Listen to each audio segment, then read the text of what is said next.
ብሔራዊ ንቅናቄ ምስረታን አስመልክቶ የተሰጠ መግለጫ ጥር 9 ቀን 2018 ዓመተ ምህረት እነሆ ዛሬ ጥር 9 ቀን 2018 ዓመተ ምህረት ኢትዮጵያንና ቀጠናውን የሚያተራምሰው የብልጽግና ቡድን እስትንፋስ የሚፈልቅበትን ሸለቆ የሚዘጋ ታሪካዊ ውሳኔ ወስነናል።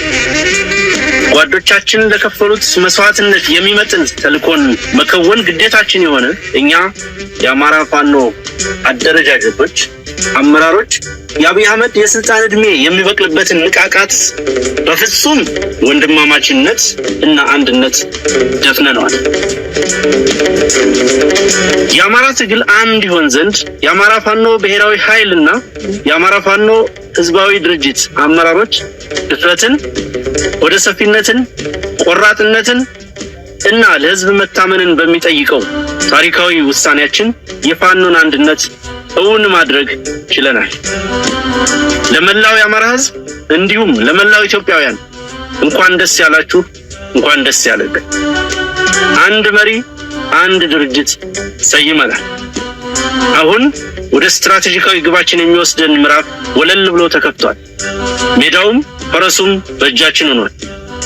እንደ ብዙዎቹ ነባር የዓለም ስልጣኔዎች ሁሉ ለረጅም ዘመናት በታሪካዊ መሰናክሎች ያልተደናቀፈ ቅብብሎሽ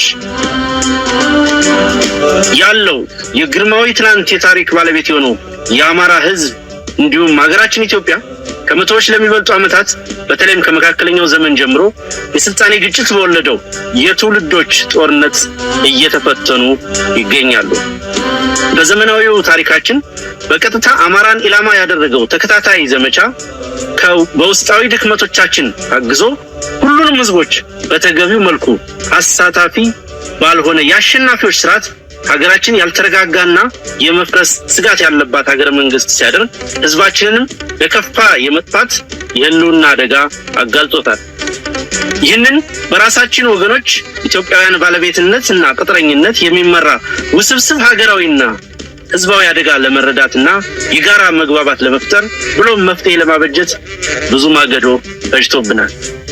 የአማራ ህዝብ ራሱን በመዘንጋትና ሀገሩን በማስቀደም እየኖረ በራሱም ሆነ በሀገሩ ላይ የተፈጠረውን ታላቅ ተቃርኖ በጊዜው ባለመረዳቱ ራሱን ያገኘው ሀገሩን ተነጥቆ ሀገር አልባ ሆኖ እንዲሁም መንግስት መር በሆነ የዘር ማጥፋት በከፋ የመጥፋት አደጋ ውስጥ ሆኖ ነው። በእርግጥ አማራው በመጥፋት ላይ ያለ ህዝብ ነው። ይህንን ህዝባዊ አደጋ ለመቀልበስ ብሎም ሁለንተናዊ ህዝባዊ ጥቅሞቹን ለማስከበር አዲስ ስልጣኔ ለመገንባት አዲስ አማራ አብዮት በማካሄድ ላይ እንገኛለን። የዚህ ህዝባዊ ቁጣ መነሻ ምክንያት የህልውና አደጋው ቢሆንም አደጋውን ከመቀልበስ ባሻገር ግዙፍ ራዕይ የቀነበበ ህዝባዊና ሀገራዊ እንዲሁም ቀጠናዊና ዓለም አቀፋዊ መሻቶችን ቀርጿል። የአዲሱ የአማራ ሊቅ ራስ ጠል እሳቤና ባህል የህዝባችን ፖለቲካዊ ድብታና ራስን ማግለል በጥገኝነት በራስ ህዝብ ላይ የመቆመር ዝንባሌ ያልተደራጀና የማይተማመን ፖለቲካዊ ማህበረሰብ መፈጠር በጠላት ፍላጎት ልክ የተቀረጹ መጥፎ ኤሊቶች የስልጣን ወንበር ይዘው አማራን እንዳይደራጅ መከልከል ወይም መከላከል እንደ ህዝብ የመጥፋትን ስጋት ላስከተለ የህልውና አደጋ አጋልጠውናል። ይህንን የገጠመንን እንደ ህዝብ የመጥፋት አደጋ ለመቀልበስ ስንነሳ ብሎም ለብዙ አስርት ዓመታት ያጣነውን በራስ ሐሳብ መደራጀት ማስመለስ ተከትሎ ከመጥፋት ለመዳን የሚያስችለንን ትግል ማድረግ ችለናል። ትግሉም ስደተኛውን ፖለቲካችንን ህዝባዊ በሆነ እሳቤና አደረጃጀት መሬት ላይ በመትከሉም ሊጸና ችሏል። እንደ ማህበረሰብ ያጋጠመን ውስጣዊ የመበስበስ አደጋ ትግሉ በተፈለገው ፍጥነት እንዳያድግና ወደ ስትራቴጂካዊ አሸናፊነት እንዳያመራ በእጅጉ ፈትነውናል። ጠላቶቻችን በየጊዜው የተቃርኖ ቅኝትን ወደ ውስጥ በማስረግ ብሔራዊ አንድነታችንን ፈትነውታል። ይሁንና አዲሱ ትውልድ በፍጹም ብሔራዊ ቁጭት በመነሳት ይህንን ፈተና በጀግንነት ተጋፍጦታል፣ አሸንፏል።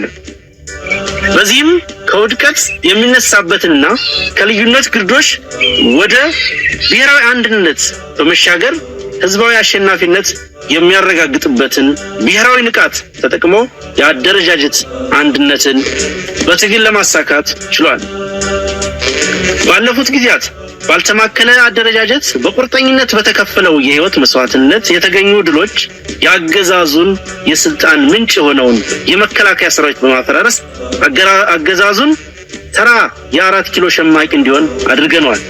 ትግሉ ያልተማከለ አደረጃጀት ስልትን መጠቀሙ ተለዋዋጭ እና ለአገዛዙ እንዳይመች በማድረግ በአጭር ጊዜ አገዛዙን በማያንሰራራበት ደረጃ ማዳከም ተችሏል።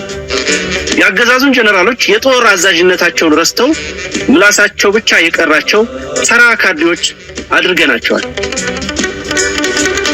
የትግሉ የመጀመሪያው ምዕራፍ በድል በመጠናቀቁ የአገዛዙ ሰራዊት እየፈራረሰ በመሆኑ ፋኖ ወደ ተተኪ ሰራዊትነት ማደግ ስላለበትና ፖለቲካውን አደራጅቶ መምራት በማስፈለጉ አንድ የፋኖ አደረጃጀት ለመፍጠር በተደጋጋሚ ጥረቶች ተደርገዋል። በሂደቱም የትግሉ የእድገት ደረጃ የራሱን ድርሻ የሚወስድ ቢሆን ነባር የተቃርኖ ቅኝቶች እና ሰራጊ የፍላጎት ቡድኖች ጣልቃ ገብነትና መርዛማ የጠላት እጆች ዋና ፈተናዎቻችን ነበሩ። እነዚህን ውስጣዊ እና ውጫዊ ችግሮቻችንን ተቋቁመን በዚህ የተባረከ ቀን ዛሬ የአንድነት ሪባን ተቆርጧል። አንድ ሆነናል። በድጋሚ እንኳን ደስ ያለ። በዚህ የአደረጃጀት አንድነት የአማራ ትግል ነባርና ብልሹ ራስ ጠልና በታኝ እሳቤና አሰላለፎችን አሸንፏል። ወታች ከሆኑ አሰላለፎች በመላቀቅ የውድቀት ረግረግን በብሔራዊ ንቃቱ ተሻግሯል። በሰራዊቱና በደጀኑ ህዝብ ውስጥ ሲብሰለሰል የኖረውን ጥያቄ መልሷል። በአማራ አንድነት ላይ የነበሩ የተሳሳቱና አሉታዊ ምልከታዎችን አርሟል። ዛሬ የአማራ ፋኖ ብሔራዊ ንቅናቄ ሲመሰረት በቀደሙ የአደረጃጀት አንድነት የማምጣት ሂደት ወቅት የታዩ ድክመቶችና ክፍተቶችን በማረም እንዲሁም የሁሉንም ባለድርሻ ተሳትፎና ትምምን በመፍጠር ጭምር ነው። ይህ ውህድ ድርጅት የዓላማና የአስተሳሰብ አንድነት ላይ የተመሰረተ ነው። በዚህም ድርጅታችን የሚመራበት ርዕዮተ ዓለም የአማራ ብሔርተኝነት ሲሆን ይህም የወቅቱን የህልውና ትግል ከማሸነፍ ጀምሮ በዘላቂነት የህዝቡን ህልውና እንዲሁም ማንነቱን በማረጋገጥ መብትና ጥቅሞቹን ለማስከበር የምንታገልበት የአስተሳሰብ ቅኝት ይሆናል። የአማራ ብሔርተኝነት በራስ በቅነት ሁለንተናዊ ውስጣዊ አቅምን በመገንባት በሀገራዊ ዲሞክራሲያዊ አንድነት ማዕቀፍ ውስጥ የህዝባችንን ህልውና በማረጋገጥ መብትና ጥቅሞቹን በማስጠበቅ የሌሎች ኢትዮጵያውያን የቡድንና የግለሰብ መብቶች የሚከበርበት ስርዓት በማንበር በፍትሃዊና ሰላማዊ አብሮነት የሀገር ቀጣይነት ለማረጋገጥ የሚተጋ ነው። በርካታ ቀናትን በወሰደ ጥልቅ ፖለቲካዊ ውይይቶች ቅንነትና ወንድማማችነትን ያስቀደመው የድርጅታችን ምስረታ ሂደት በርካታ ምዕራፎችን ያለፈ ነው። የመግባቢያ ቃል ኪዳን ሰነድን በመፈራረም የተጀመረው ሂደት የድርጅቱን የመመስረቻ ሰነድ ህገ ደንብ በማጽደቅና ከፍተኛ አመራሩን በመሰየም በስኬት ተጠናቋል።